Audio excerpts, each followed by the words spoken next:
Tax विभाग में inspectors को प्रॉपर ऑफिसर बनाने से बढ़ा भ्रष्टाचार। नवीन गुप्ता, पैसा खर्च करके भी नुकसान झेल रहे हैं व्यापारी। राजीव वत्स, इंस्पेक्टर्स को प्रॉपर ऑफिसर बनाने का निर्णय तुरंत वापस ले सरकार। एडवोकेट अभय जैन, गुरुग्राम, प्रदेश व जिला के टैक्स विभाग में भ्रष्टाचार को लेकर गुरुवार को Haryana state tax bar association, जिला बार एसोसिएशन और जनहित की आवाज उठाने वाली संस्था मानव आवाज ने एक मंच पर आकर पत्रकार वार्ता में आवाज उठाई। एसोसिएशनों की ओर से एक स्वर में टैक्स विभाग से भ्रष्टाचार को खत्म करने की मांग सरकार से की गई। कहा गया कि इंस्पेक्टरी राज को हरियाणा में फिर से ना पनपने दिया जाए। Haryana state tax bar association के अध्यक्ष एडवोकेट नवीन गुप्ता, जिला टैक्सेशन बार एसोसिएशन के जिला अध्यक्ष राजीव वत्स व मानव आवाज संस्था के संयोजक एडवोकेट अभय जैन ने कहा कि टैक्सेशन विभाग में नियमों की अनदेखी करके इंस्पेक्टर्स को प्रॉपर ऑफिसर का दायित्व देकर शक्तियां सौंपना नियमों के विरुद्ध है। इससे भ्रष्टाचार को बढ़ावा मिला है और व्यापारियों के लिए कई परेशानियां खड़ी हुई हैं। इससे सरकार की ओर से स्टार्टअप के दावे भी दम तोड़ रहे हैं। जीएसटी नंबर लेना नामुमकिन सा काम हो गया है, क्योंकि प्रॉपर ऑफिसर्स की ओर से ऐसे नियम बना दिए गए हैं, ऐसी शर्तें लगा दी गई हैं, जिनका कोई औचित्य नहीं है। एडवोकेट नवीन गुप्ता ने कहा कि राज्य के जीएसटी विभाग में इंस्पेक्टर्स जीएसटी का नंबर व वेरिफिकेशन का काम करना था, जिसे सरकार ने 28 दिसंबर 2023 में प्रॉपर ऑफिसर का नाम दिया गया था। नियमों के विरुद्ध यह काम किया गया। नियमों में यह कहीं नहीं है कि एक इंस्पेक्टर जीएसटी से संबंधित काम देखेगा। यह काम वरिष्ठ अधिकारियों का है। इंस्पेक्टर के पद का नाम बदलकर सरकार ने उन्हें प्रॉपर ऑफिसर बनाकर भ्रष्टाचार को बढ़ावा देने का काम किया है। भ्रष्टाचार पर जीरो टॉलरेंस की नीति को ये प्रोफेसर पलीता लगा रहे हैं। एडवोकेट नवीन गुप्ता ने सरकार से मांग की है कि इंस्पेक्टर से प्रॉपर ऑफिसर के पद को तुरंत प्रभाव से रद्द किया जाए। अगर सरकार ऐसा नहीं करती है तो टैक्स बार एसोसिएशन न्यायालय का दरवाजा खटखटाएगी, क्योंकि प्रॉपर ऑफिसर व्यापारियों को प्रताड़ित कर रहे हैं। इंस्पेक्टरी राज को मिल रहा है बढ़ावा। राजीव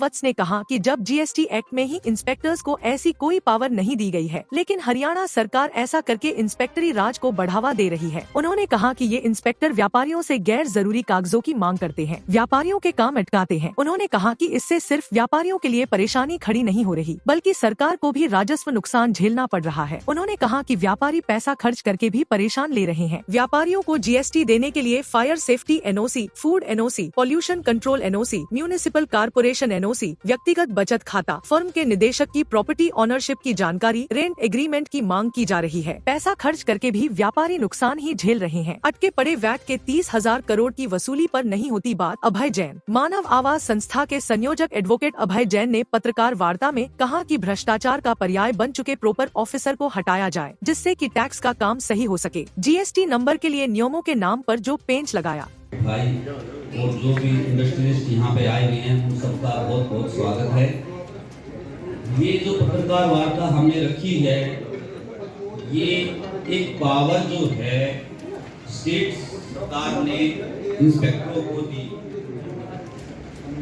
सी ग्रेड के जो इंस्पेक्टर है उनको प्रॉपर ऑफिसर बना दिया गया और ईटीओ की पावर जो है वो उनको दी गई, रजिस्ट्रेशन के लिए, कैंसिलेशन के लिए, अमेंडमेंट के लिए, रिवोकेशन के लिए। मेन पॉइंट यहीं से शुरुआत होती है और इसी पॉइंट के ऊपर आज की ये प्रेस वार्ता बुलाई गई। इस प्रेस वार्ता के अंदर जो ये पावर दी गई है वो सबको नहीं दी गई है। मेन पॉइंट ये है, इसको देने की वजह से हमारे पूरे डिपार्टमेंट में, हरियाणा में पूरा भ्रष्टाचार को बढ़ावा मिल रहा है। इंस्पेक्टर मनमानी करते हैं और समझाने के बाद भी वो नहीं मानते, जो कि पूर्ण रूप से गलत है। इसमें डिपार्टमेंट ने खुद स्वीकार किया है कि हम ईटीओ की पावर इंस्पेक्टरों को दे रहे हैं। फर्स्ट पॉइंट तो ये है जी। इस पॉइंट के अंदर inspector out of rule notice जारी करते हैं, अनुचित फायदे के लिए, अपने बेनिफिट के लिए एसएससी को और वकीलों को परेशान करते हैं। हमने कई बार उनको समझाया। इसके रिगार्डिंग हमने गीतांजलि मोर ज्वाइंट कमिश्नर रेंज से बात की पहले, उसके बाद में स्नेहलता जी आई, उनसे बात की, उसके बाद में एडिशनल कमिश्नर हेमंत कुमार जी आए थे, उनसे हमारी मीटिंग हुई। हमने विद एविडेंस उनको बताया, परंतु कहीं पर भी कोई सुनवाई नहीं हुई। इसके बाद एसीएस देवेंद्र कल्याण जी आए, उनको भी हमने एविडेंस दिए और उनको बताया, बट किसी भी लेवल पे कोई भी इस मैटर पे कोई भी सुनवाई करने के लिए तैयार नहीं था। इसके रिगार्डिंग इंस्पेक्टरों की जो इन्होंने अपनी एसोसिएशन बढ़ा रखी है उसमें समीर सांगवान जी उनके अध्यक्ष है।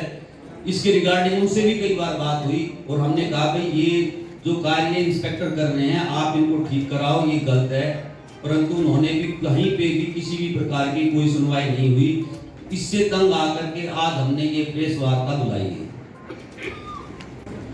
मैं प्रेस से आए मेरे सभी प्रेस बंधुओं का बहुत बहुत धन्यवाद करना चाहूँगा स्टेट टैक्स बार एसोसिएशन की तरफ से कि आप लोग स्टेट टैक्स बार से और व्यापारियों के हितों के मुद्दे के ऊपर एक आवाज़ में सब इकट्ठे हुए, इसके लिए आपका हार्दिक आभार, स्वागत है। काफ़ी बातें जो है सबने बता दी है, लेकिन जो प्रोसेस हमने किया है और जो हम कर रहे हैं और जो सरकार ने गलत किया है उसके बारे में मैं आपको सीक्वेंस वाइज बताना चाहूँगा कि सरकार ने गलत क्यों किया है और कैसे किया है। सबसे पहले मैं आपको बता देता हूँ, अप्रैल 2024 के अंदर मैं स्टेट टैक्स बार का प्रेसिडेंट बना था और स्टेट टैक्स बार का प्रेसिडेंट बनने के बाद जो है मैंने पूरे हरियाणा की सभी डिस्ट्रिक्ट टैक्स बारों का दौरा किया। जो समस्याएं थी उसके बारे में सबसे जाना और उसके बाद मई 2024 में स्टेट टैक्स बार एसोसिएशन की तरफ से सरकार को रिप्रेजेंटेशन दी गई और उस रिप्रेजेंटेशन के अंदर मुख्य मुद्दा रखा गया इंस्पेक्टरों की मनमानी का। मई 2024 में ये रिप्रेजेंटेशन देने के बाद जो है हेड ऑफिस से अशोक मीना जी उस time excise and taxation commissioner थे, उनकी तरफ से डायरेक्शन इशू हुई और गुड़गांव लेवल पर 25 से ज़्यादा इंस्पेक्टरों के साथ जो है डिस्ट्रिक्ट बार और हरियाणा स्टेट टैक्स बार की जो है मीटिंग हुई और उन्होंने ये आश्वासन दिया कि जो भी चीज़ें गलत हो रही हैं या नाजायज हो रही हैं हम अगले 2-3 महीनों के अंदर इसके अंदर सुधार ला देंगे। ऐसा आश्वासन एसोसिएशन के प्रेसिडेंट की तरफ से और डिपार्टमेंट की तरफ से स्टेट टैक्स बार को दिया। सर क्या आगे प्लान कर रहे हैं, किस तरह से इस प्रॉब्लम को सॉल्व करेंगे, कोर्ट का दरवाजा खटखटाएंगे या फिर सीएम साहब से उम्मीद लगाएंगे? देखिए वास्तव में समस्या तो ये व्यापारियों की है, उद्योगपतियों की है और जो लघु उद्योग चलाते हैं उनकी है। लेकिन मैं तो धन्यवाद करूंगा अपने इंडस्ट्रियल एसोसिएशन की तरफ से कि हमारे वकील भाइयों ने, क्योंकि वो बुद्धिजीवी जमात है, इन्होंने ये मुद्दा उठाया है। क्योंकि आज इस कंडीशन में वकील और व्यापारियों का आपस में विश्वास टूट रहा है। जब वकील कहता है भाई इतना पैसा लगेगा और व्यापारी कहता है भाई ये पैसा इतना किस बात का मांग रहे हो आप, तो वो कहते हैं आगे देना है और हम कहते हैं कि भ्रष्टाचार मुक्त प्रशासन, भ्रष्टाचार मुक्त सरकार है, कहाँ पैसा देना है। तो यहाँ एक विश्वास टूटता जा रहा है। उस कंडीशन में आज ये आप लोगों को सबके सामने ये प्रस्ताव रखने के लिए प्रेस कॉन्फ्रेंस की गई है कि हालात ये है ताकि ये बात सरकार तक पहुंचे और इस समस्या का समाधान। तो व्यापारियों को सफर करना पड़ता है, व्यापार करने में किस तरीके से? देखिए जिसने जीएसटी अप्लाई किया है और उसको 1 महीने तक जीएसटी नंबर नहीं मिलेगा तो उसका सफर तो कर गया ना। उसके बाद अगर वो बाय द वे कैंसिल कर दिया 1 महीने के बाद तो उसका रेंट चढ़ गया। जो जगह उसने रेंट पर ली है सबसे पहले तो जगह रेंट पर लेनी पड़ती है, रेंट एग्रीमेंट बनेगा, उसके बाद वो जीएसटी अप्लाई करेगा और उसका रेंट चालू हो गया है। जब रेंट चालू होगा 1 महीने के बाद अगर उसका कैंसिल कर दिया सर्टिफिकेट, जीएसटी नंबर नहीं मिला, अगले महीने में चला गया तो 2 महीने का उसका रेंट चला गया। उसका रेंट वो 50,000 है, 1 लाख है, तो वो तो जेब से निकल गया ना। उसके बाद उसका व्यापार शुरू होगा, वो तो कर्जे में आ जाएगा। तो ये जेन्युइन समस्या है। क्या कहा आपने? देखिए ये तो हमारे स्टेट बार के जो प्रेसिडेंट है साहब स्पष्ट बोला है, अगर सरकार ने सुनवाई नहीं की तो हम हाई कोर्ट जाएंगे। इन्होंने स्पष्ट बोला आपके सामने। तक पहुंचा दिया। सरकार की मंशा बहुत साफ, बहुत क्लियर थी। मैं इस मामले में सरकार की तारीफ करूंगा कि लेकिन वो इन इंस्पेक्टर्स पे अंकुश नहीं लगा पा, उनकी मनमानी हो रही।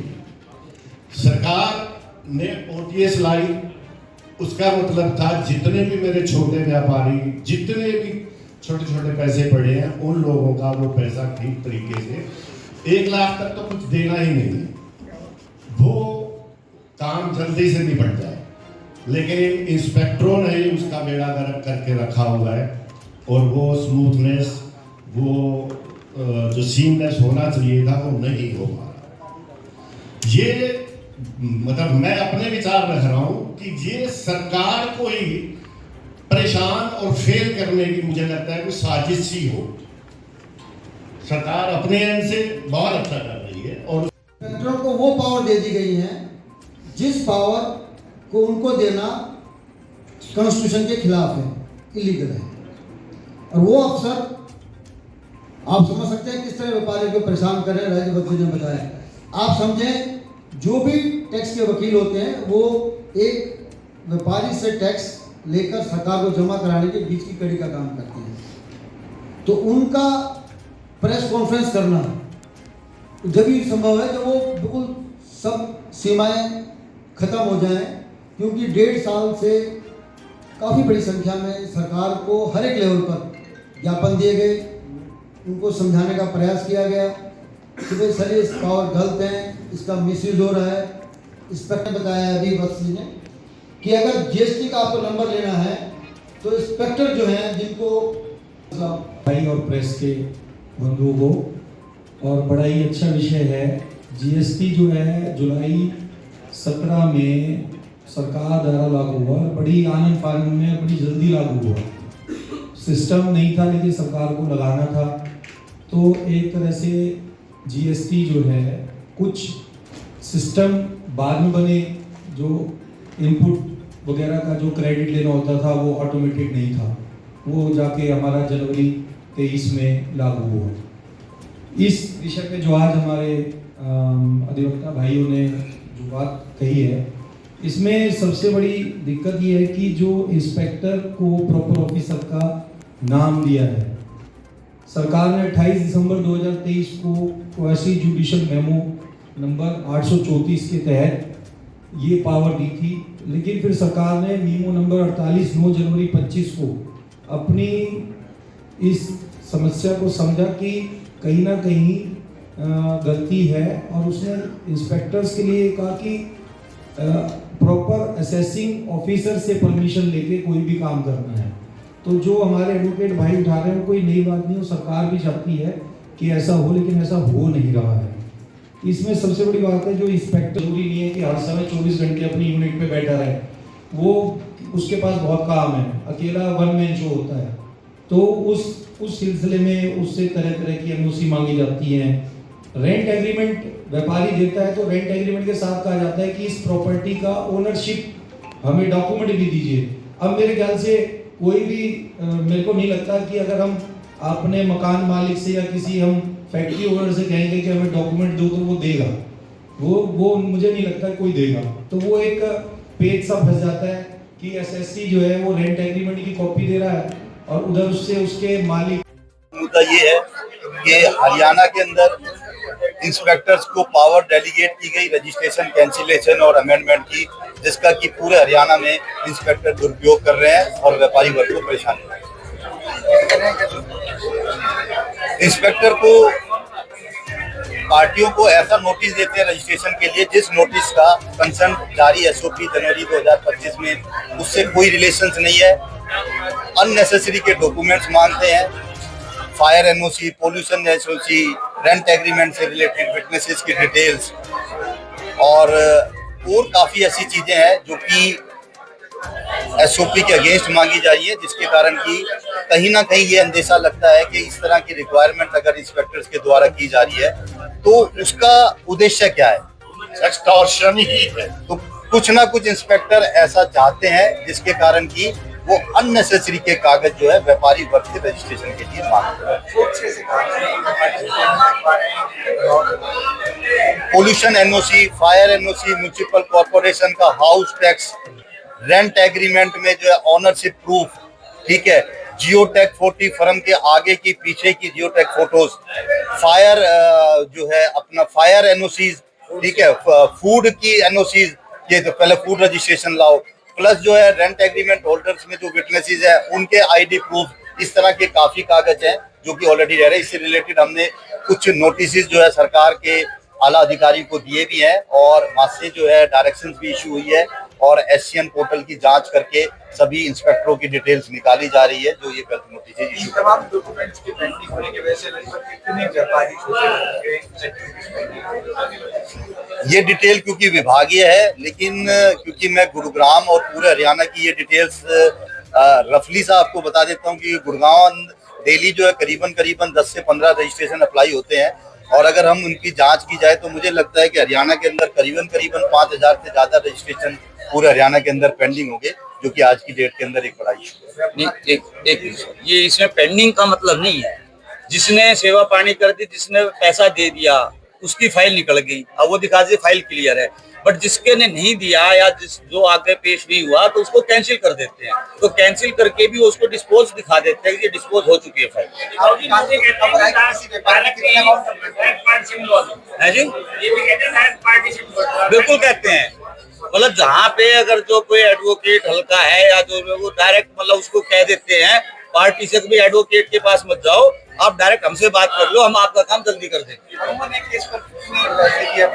देखो जी, वो अलग अलग है, कोई कितना ही मांग सकता है, इनकी कोई लिमिट नहीं है। आप बता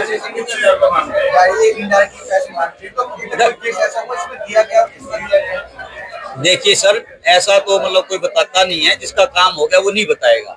और वो परेशान करने का ही सबब इसलिए होता है, वो जो जितने भी अनलीगल डॉक्यूमेंट्स मांगते हो इसलिए मांगते हैं ताकि उनको जेब गर्म हो जाए और वो उसको काम को कर दें।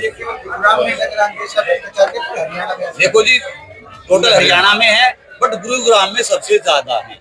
मैं गुड़गांव बार का प्रेसिडेंट राजीव वत्स हूँ। मेरे पास हर वीकली 2 से 3 कंप्लेंट आती है हमारे वकीलों, जिसमें मैं पर्सनली जाके उनसे मिलके भाई एज पर रूल ये आप क्या कर रहे हो, ये है ही नहीं। कुछ मान जाते हैं, कर देते हैं, कुछ फिर भी उसमें टका देते हैं, भाई दोबारा अप्लाई करो, फिर कैंसिल कर देते हैं जी। बिल्कुल जानकारी दी जाती, सबको दी जाती है जी, कहीं कोई सुनाई नहीं। DTC की इतना भी नहीं कह सकते कि आपका मतलब इंस्पेक्टर परेशान कर रहा है, सीधे कहते हैं कि पैसे मांग रहा है, उसके बाद भी वो भाई ठीक है काम कर दो, वो इसको बोलते तक नहीं, अभी पैसे क्यों मांग लिया आपने। बोलो जी।